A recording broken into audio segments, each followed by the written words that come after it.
बारंबार चेष्टा करने सत्वे आपण आपण कार्य असफल होउछंती कि तेबे सफल हेबार रहस्य आजिर कहानी शुणु।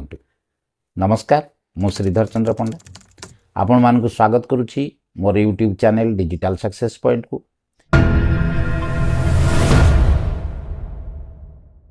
एवं आशा करुछि आपण मानकर समर्थन पूर्व भली जारी रहिबो।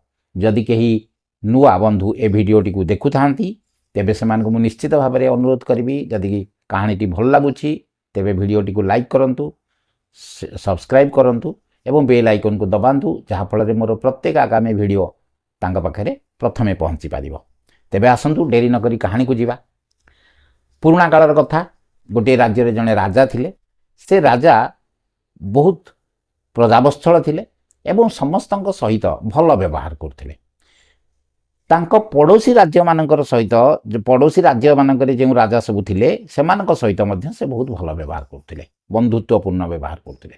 मझिरे मझिरे अन्य राजा मानकु से निमंत्रण करथिले एवं से निजे मध्य अन्य राज्य को बुलिबा को जाउथिले, जहा फल रे पड़ोसी राज्यर राजा माने तांकु सबले किछि ना किछि उपहार दउथिले।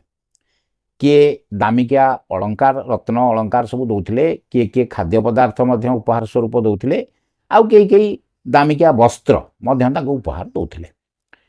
एहीपरि भाव में किछि दिन गला परे जड़े विदेशी व्यक्ति तांको राज्य को अतिथि रूपे आसिले, बुलिबा को आसिले एवं राजनगर रे तांकर बहुत अतिथि सत्कार करागला।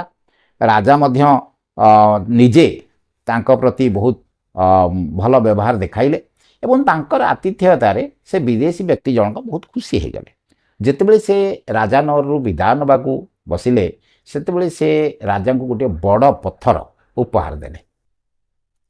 राजा से बड़ पत्थरटी को पाई बहुत खुशी हो गले एवं चिंता कले जे ए पत्थरटी रे गोटे भगवान मूर्ति तैयारी करिबा एवं से मूर्ति को राजा नगर भितर थिबा मंदिर रे रखिबा पई से इच्छा प्रकाश कले। मंत्री को डाकिले एवं मंत्री को आदेश देले जे ए पत्थर रे गोटे भगवान सुंदर मूर्ति तैयारी कर। मंत्री पत्थरटी को नेले एवं गोटे भल कारीगर को ए पत्थरटी को देले एवं कहिले जे पत्थर रे सुंदर भगवान मूर्ति टी हवा दरकार, आपण यह करंतु एवं 10 दिन भितर यह करंतु। ए बाबद रे आपण जहा चाहिए आपण को दिया जिवो एवं ता छड़ा 100टी स्वर्ण मुद्रा मध्य आपण को पुरस्कार दिया जिवो। कारीगर यह सुनी बहुत खुशी हो गले एवं तांकर जो हाथ हथियार थिला से हाथ हथियार रे से पत्थरटी रे मूर्ति तैयारी करिया पई काम आरंभ कर देले।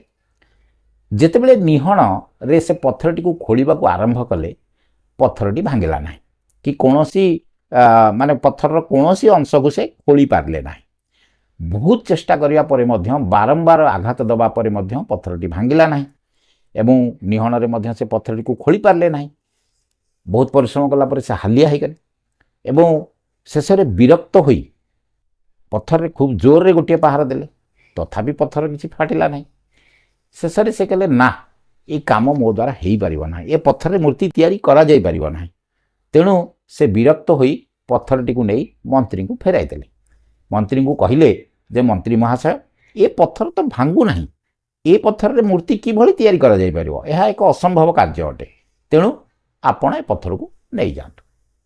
मंत्री चिंतार पड़गले जे पत्थरटी को कौन करा जीवो, किंतु राजांगर तो आदेश अच्छी भगवान मूर्ति तैयारी हेबो, तेणु जेकोसी प्रकार मूर्ति तैयारी करने को पड़ो। मंत्री कौन कले ना, आउ गोटे सामान्य कारीगर को डाकिले एवं पत्थरटी को देले एवं ताकू कहिले जे ए पत्थर गोटे भगवान मूर्ति तैयारी हवा पई राजा चाहते, आपण ए पत्थर गोटे मूर्ति तैयारी करंतु एवं ता बदल रे आपन को 100 स्वर्ण मुद्रा मिलिबो, पारिश्रमिक भाव में मिल। कारीगरटी पत्थरटी को नेला, नहीं कि जिते प्रथमे चोट मारिला, प्रथम माड़ से देला पत्थर उपर आघात कला, पत्थरटी फाटीगला एवं जिते पत्थरटी फाटिबा स्टार्ट है से धीरे धीरे धीरे धीरे खोली खोली खोली खोली मूर्ति तैयारी करने आरंभ कला एवं भगवान बहुत बढ़िया मूर्ति, सुंदर मूर्ति से तैयारी करदेला। मंत्री को आणिक मूर्ति को देला। मंत्री तार पारिश्रमिक बाबद 100टी स्वर्ण मुद्रा देदेले। जेतेबेले मूर्तिटी को नहीं मंत्री फेरिले सेतेबेले से चिंता कले जे प्रथम कारीगर जदि आउ गोटे थर चेष्टा करिथांता ताहले ए 100 स्वर्ण मुद्रा ସିଏ ପାଇଥାନ୍ତେ, କିନ୍ତୁ ତାଙ୍କ ଭାଗ୍ୟରେ ନାହିଁ। ଆମ ଜୀବନରେ ମଧ୍ୟ ଠିକ୍ ଏଇଆ ହିଁ ଘଟେ। କୌଣସି କୌଣସି କାର୍ଯ୍ୟକୁ ଆମେ ବହୁ ପରିଶ୍ରମ କରିବା ସତ୍ତ୍ୱେ ମଧ୍ୟ ଆମେ କରିପାରିନଥାଉ ଏବଂ ବିରକ୍ତ ହୋଇ ଛାଡ଼ି ଦେଇଥାଉ। କିନ୍ତୁ ଆମେ ସେଇଠି ବହୁତ ବଡ଼ ଭୁଲ କରିଦେଇଥାଉ। ଯଦି ଆମେ ଆଉ ଗୋଟିଏ ଥର ଚେଷ୍ଟା କରିଥାନ୍ତେ ହୁଏତ ସେ କାର୍ଯ୍ୟ ଆମେ କରିପାରିଥାନ୍ତେ। ଏଠାରେ ଗୋଟିଏ ଉଦାହରଣ ମୁଁ ଦେବାକୁ ଚାହୁଁଛି। ଥମାସ ଏଡିସନ୍, ଯିଏକି ଆମର ବିଦ୍ୟୁତ୍ ବଲ୍ବ ଉଦ୍ଭାବନ କରିଥିଲେ, ବିଦ୍ୟୁତ୍ ବଲ୍ବକୁ ଜଳେଇ ପାରିଥିଲେ, ସେ ସେଇ କାର୍ଯ୍ୟରେ ସଫଳ ହେବା ପୂର୍ବରୁ 9,999 ଥର ଫେଲ୍ ମାରିଥିଲେ। କିନ୍ତୁ ସେ ତାଙ୍କର ଚେଷ୍ଟା ଜାରି ରଖିଥିଲେ ଏବଂ ଶେଷରେ ସଫଳ ହୋଇଥିଲେ। ସାମ୍ବାଦିକମାନେ ତାଙ୍କୁ ସେତେବେଳେ ପଚାରିଥିଲେ ଯେ ଆପଣ ଏତେ ଥର ବିଫଳତା ଦେଖିବା ପରେ ମଧ୍ୟ ଆପଣଙ୍କୁ କ'ଣ ବିରକ୍ତି ଲାଗୁନଥିଲା? ଆପଣଙ୍କର କ'ଣ କାର୍ଯ୍ୟ ଛାଡ଼ିଦେବାକୁ ଇଚ୍ଛା ହେଉନଥିଲା? ଆପଣ କ'ଣ ବ୍ୟସ୍ତ ହୋଇପଡ଼ୁନଥିଲେ?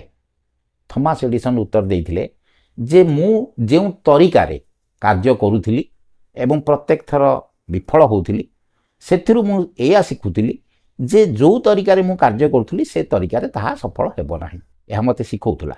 ତେଣୁ ପ୍ରତ୍ୟେକ ଥର ମୁଁ ଶିଖୁଥିଲି ଏବଂ ମୋର ତରିକାକୁ ଚେଞ୍ଜ କରୁଥିଲି, ବଦଳାଉଥିଲି ଏବଂ ଶେଷରେ ମୁଁ ଏଥିରେ ସଫଳ ହେଲି। ତେଣୁ ଯେଉଁ 9,999 ଥର ମୁଁ ଫେଲ୍ ମାରିଲି ତାହା ମୋ ପାଇଁ ବିଫଳତା ନୁହେଁ, ତାହା ମୋତେ ସଫଳତା ଆଡ଼କୁ ବାଟ ଦେଖାଉଥିଲା ଏବଂ ସେଥିରୁ ମୁଁ କିଛି ଶିଖୁଥିଲି, ଯାହାଫଳରେ ଶେଷରେ ମୁଁ ସଫଳ ହେଲି। ସେହିପରି ଭାବରେ ଯଦି କୌଣସି କାର୍ଯ୍ୟକୁ ଆମେ କରୁଛେ ଏବଂ ସେଥିରେ ବିଫଳ ହେଉଛେ, ତେବେ ତାକୁ ଆମେ ଛାଡ଼ିଦେବା ଉଚିତ ନୁହେଁ। ତା ଉପରେ ଆହୁରି ଆମେ ଗବେଷଣା କରିବା ଦରକାର ଯେ କାହିଁକି ଆମେ ବିଫଳ ହେଉଛେ ଏବଂ ସେ କାରଣକୁ ଖୋଜି ବାହାର କରି ତାକୁ ଆମେ ଦୂର କରିବା ଦରକାର ଏବଂ କିଭଳି ସଫଳତା ମିଳିବ ସେ ବିଷୟରେ ଚିନ୍ତା କରିବା ଦରକାର। ଯଦି ଆମେ ଚିନ୍ତା କରୁଛେ ତାହେଲେ ସମାଧାନର ବାଟ ଆପେ ଆପେ ଆମକୁ ଦେଖାଯିବ ଏବଂ ଆମେ ସଫଳ ହୋଇପାରିବା। ଯଦି ଆମେ କୌଣସି କାର୍ଯ୍ୟରେ ବିଫଳ ହୋଇଯାଉଛେ ଏବଂ ତାକୁ ଛାଡ଼ି ଦେଉଛେ, ତାହେଲେ ସେତିକିବେଳେ ଆମେ ଆମର ଗୋଲ୍, ଆମର ଲକ୍ଷ୍ୟକୁ ଆମେ ତ୍ୟାଗ କରୁଛେ, ଆମର ସଫଳତାକୁ ଆମେ ଛାଡ଼ି ଦେଉଛେ। ସେତେବେଳେ ଆମର ମନେ ପକାଇବା ଦରକାର ଯେ ଯେତେବେଳେ ଆମେ କାମ ଆରମ୍ଭ କରିଥିଲେ ସେତେବେଳେ କେଉଁ ଗୋଲ୍ ନେଇକରି ଆମେ କାମ ଆରମ୍ଭ କରିଥିଲେ, କ'ଣ ପାଇବା ପାଇଁ ଆମେ କାମ ଆରମ୍ଭ କରିଥିଲେ। ଯଦି ସେ କଥାକୁ ଆମେ ମନେ ପକାଇବା ତାହେଲେ ଆମେ ପୁଣି ସେହି ଜୋଶ ନେଇକରି ଆମେ ପୁଣି କାମରେ ଆଗେଇ ଯାଇପାରିବା ଏବଂ କାମରେ ସଫଳତା ଲାଭ କରିପାରିବା। ତ ମୁଁ ଭାବୁଛି ଆପଣମାନଙ୍କୁ ଏ କାହାଣୀଟି ନିଶ୍ଚିତ ଭାବରେ ଭଲ ଲାଗିଥିବ। ଆଉ ଯଦି ଭଲ ଲାଗିଛି ତାହେଲେ ଲାଇକ୍ କରନ୍ତୁ, ସେୟାର କରନ୍ତୁ। ଯଦି କେହି ନୂତନ ବନ୍ଧୁ ଦେଖୁଥାନ୍ତି ତାଙ୍କୁ ମୁଁ ପୁଣି ଆଉ ଥରେ ଅନୁରୋଧ କରିବି ସେମାନେ ଏ ଚ୍ୟାନେଲଟିକୁ ସବସ୍କ୍ରାଇବ୍ କରନ୍ତୁ, ବେଲ୍ ଆଇକନ୍କୁ ଦବାନ୍ତୁ, ଯାହାଫଳରେ ମୋର ଆଗାମୀ ଭିଡ଼ିଓ ଗୁଡ଼ିକ ତାଙ୍କ ପାଖରେ ପ୍ରଥମେ ପହଞ୍ଚି ପାରିବ। ଏବଂ ସମସ୍ତଙ୍କୁ ଗୋଟିଏ ଅନୁରୋଧ କରିବି ଯେ ଭିଡ଼ିଓଟି ଦେଖି ସାରିଲା ପରେ ସେମାନେ ଏଥିରୁ କ'ଣ ଶିଖିଲେ କମେଣ୍ଟ ଦିଅନ୍ତୁ, କାହିଁକିନା ପ୍ରତ୍ୟେକ କମେଣ୍ଟ ମୁଁ ପଢ଼େ, ତାର ଉତ୍ତର ଦିଏ ଏବଂ ସେ କମେଣ୍ଟ ଗୁଡ଼ିକ ମୋତେ ଏନକରେଜ୍ କରାଏ ମୁଁ ଆଗାମୀ ଭିଡ଼ିଓ କିପରି ତିଆରି କରିବି ଏବଂ ଆପଣମାନେ କିଭଳି ଭିଡ଼ିଓ ଦେଖିବା ପାଇଁ ଚାହୁଁଛନ୍ତି ତାହା ଜଣାଇଲେ ମୁଁ ସେଇଭଳି ଭିଡ଼ିଓ ତିଆରି କରି ଆପଣମାନଙ୍କ ପାଖକୁ ପୁଣି ଆଗାମୀ ଥର ଆସିବି। ଧନ୍ୟବାଦ।